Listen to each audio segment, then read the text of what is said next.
हम new criticism की शुरुआत करने वाले हैं और न्यू क्रिटिसिज्म मॉडर्निज्म से जुड़ा हुआ है और हमें थोड़ा सा रशियन फॉर्मलिज्म भी देखना है, तो हम आज इस टॉपिक को शुरू कर रहे हैं।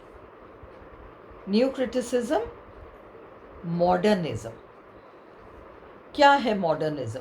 मॉडर्निज्म कंप्राइज्ड, मॉडर्निज्म में शामिल है कई सारे अभियान जो यूरोप और अमेरिका में लगभग एक साथ हुए।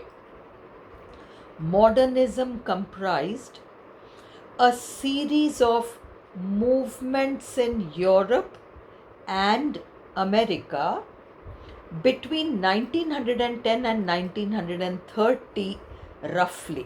आपको क्रोनोलॉजी के लिए कौन सा पहले आया कौन सा बाद में आया ये पता होना चाहिए।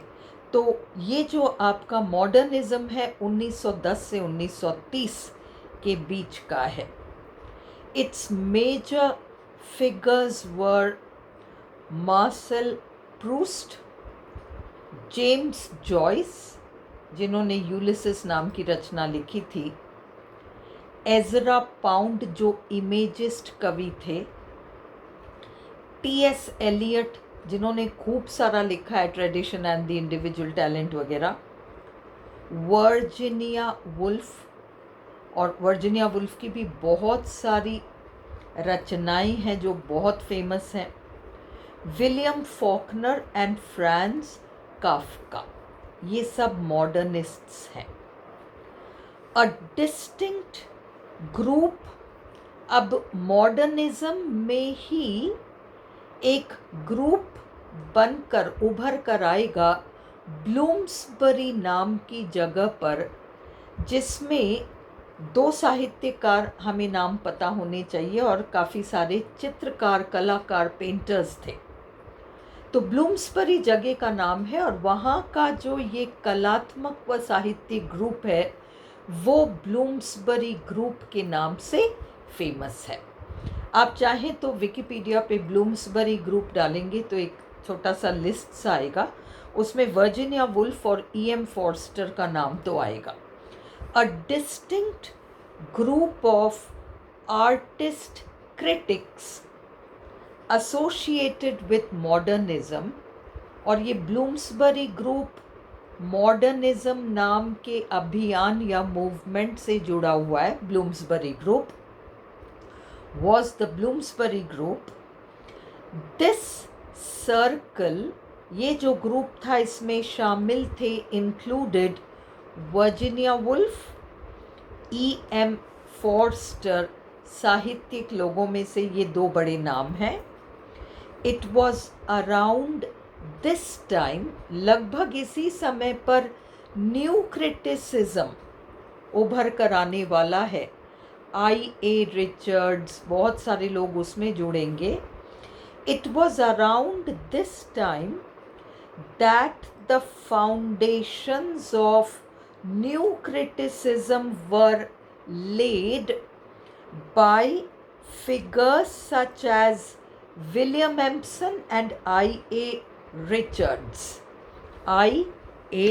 Richards पहले और विलियम एम्सन उनके शिष्य बाद में। प्रिंसिपल्स ऑफ लिटरेरी क्रिटिसिज्म 1924 की रचना है I.A. रिचर्ड्स की, एंड प्रैक्टिकल क्रिटिसिज्म 1929 की रचना है I.A. रिचर्ड्स की, और ये दोनों अपने आप में बहुत प्रभावशाली रचनाएं हैं।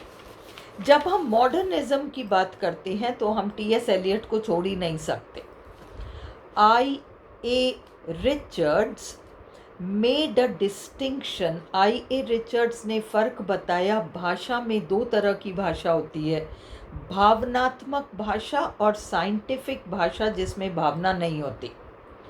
बिटवीन इमोटिव लैंग्वेज, भावनापूर्ण भाषा जो साहित्य वगैरह में होता है, एंड साइंटिफिक लैंग्वेज, और ये फ़र्क उन्होंने अपनी इस रचना में the two uses of language में किया है।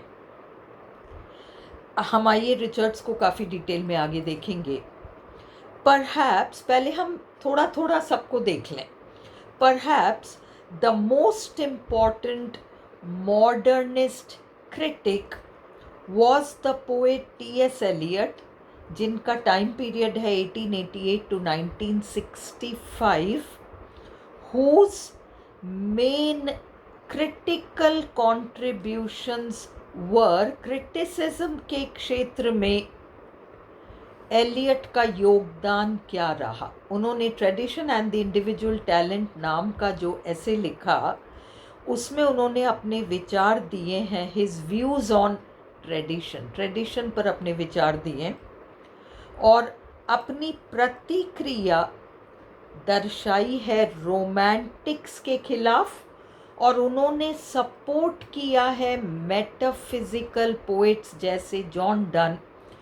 इन्हीं का टर्म है द यूनिफिकेशन ऑफ सेंसिबिलिटी और डिसोसिएशन ऑफ सेंसिबिलिटी। इनका कहना था जॉन डन और अन्य मेटाफिजिकल कवि यूनिफिकेशन ऑफ सेंसिबिलिटी प्रैक्टिस करते थे, बुद्धि और भावना को मिलाकर लिखते थे, जबकि T.S. एलियट का कहना है कि मिल्टन वगैरह वाले कवि, बाद के कवि, ये डिसोसिएशन ऑफ सेंसिबिलिटी प्रैक्टिस करते हैं, बुद्धि कहीं जाती है, भावना कहीं जाती है, दोनों का प्रॉपर मिश्रण उनकी साहित्य में और साहित्यिक लेखन में नई झलक पाती। His views on tradition, T.S. Eliot के विचार ट्रेडिशन के बारे में, हिज रिएक्शंस, उनकी क्या क्या प्रतिक्रिया रही, अगेंस्ट द रोमांटिक्स, रोमांटिक्स के खिलाफ बोले हैं T.S. एलियट और मेटाफिजिकल कवियों के फेवर में बोले, and his views in favour of the metaphysical poets. Net में कंसेप्चुअल क्वेश्चंस पूछते हैं, रटने वाले नहीं, आपको बात समझ में आनी चाहिए, कौन सी चीज़ किसके विरोध में उठकर आई, कौन सा क्रिटिक किस चीज़ के विरोध में था, किस चीज़ के फेवर में था। द यूनिफिकेशन ऑफ सेंसिबिलिटी, उनका कहना था कि मेटाफिजिकल कवि जॉन डन जैसे कवि यूनिफिकेशन ऑफ सेंसिबिलिटी को प्रैक्टिस करते हैं। In his views on tradition, और ट्रेडिशन एंड इंडिविजुअल टैलेंट में वीडियोज़ हैं, Eliot held a dynamic notion of tradition, tradition स्थिर नहीं है, चलायमान है, परिवर्तनशील है, as always in the process of change, परिवर्तनशील है।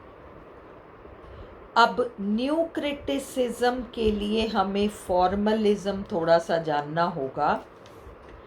फॉर्मलिज्म फॉर्म पर, पैकेजिंग पर ध्यान देगा, कंटेंट पर नहीं। और फॉर्मलिज्म रशिया में शुरू हुआ, रशियन फॉर्मलिज्म के नाम पर, ये हमने मोटा मोटा पहले देखा था। अब हम कुछ नाम देखेंगे इससे जुड़े। द फॉर्मलिस्ट्स लेड एम्फसिस, फॉर्मलिस्ट्स ने जोर दिया on form, structure, form, rather than on content. Matter क्या है, मीनिंग क्या है, इन सब चीज़ों पर इन्होंने ध्यान नहीं दिया। ऑफ अ लिटररी टेक्स्ट, किसी भी साहित्यिक रचना के मीनिंग पर नहीं जाते थे, वो फॉर्म पर जाते थे, प्रेजेंटेशन और प्रस्तुतिकरण पर जाते थे। एज अ मूवमेंट, एक अभियान के रूप में, formalism began in Russia, formalism की शुरुआत रशिया में हुई, with a group of writers, कुछ लेखकों के साथ, who flourished during the period of the Russian revolution, और उनको भागना पड़ गया वहाँ से 1917। There were two schools of Russian formalism, Russian formalism के दो ब्रांचेस हुए। हम फॉर्मलिज्म जिसका हमने जस्ट थोड़ा सा 2-4 लाइन में पहले देखा था, उसको थोड़ा सा और ज़्यादा देखेंगे, फिर इसको थोड़ा डेप्थ में देखेंगे। एक तो था द मॉस्को लिंग्विस्टिक सर्कल, और इस ग्रुप में ये 1915 का है। मॉस्को लिंग्विस्टिक सर्कल, जिसमें शामिल है रोमन जेकबसन, लीडर हैं। और रोमन जेकबसन बहुत इम्पॉर्टेंट नाम है, आप लिंग्विस्टिक्स में भी इनको बहुत अच्छे से देखोगे। ऑसिप ब्रिक, बोरिस टोमशेव्स्की, ये सब मॉस्को लिंग्विस्टिक सर्कल हैं। दूसरा 1916 का ग्रुप है the society for the study of poetic language, society for the study of poetic language, Opoyaz के नाम से 1916 का ग्रुप है। और उसमें मेन फिगर हैं विक्टर श्क्लोव्स्की, बहुत इम्पॉर्टेंट लीडर हैं। वहाँ रोमन जेकबसन है, आपको वो मैच द फॉलोइंग के लिए पता होना चाहिए। यहाँ विक्टर श्क्लोव्स्की हैं, लीडर हैं। और दूसरा बहुत बड़ा नाम बोरिस आइकनबॉम, और तीसरा नाम है यूरी टिनयनोव।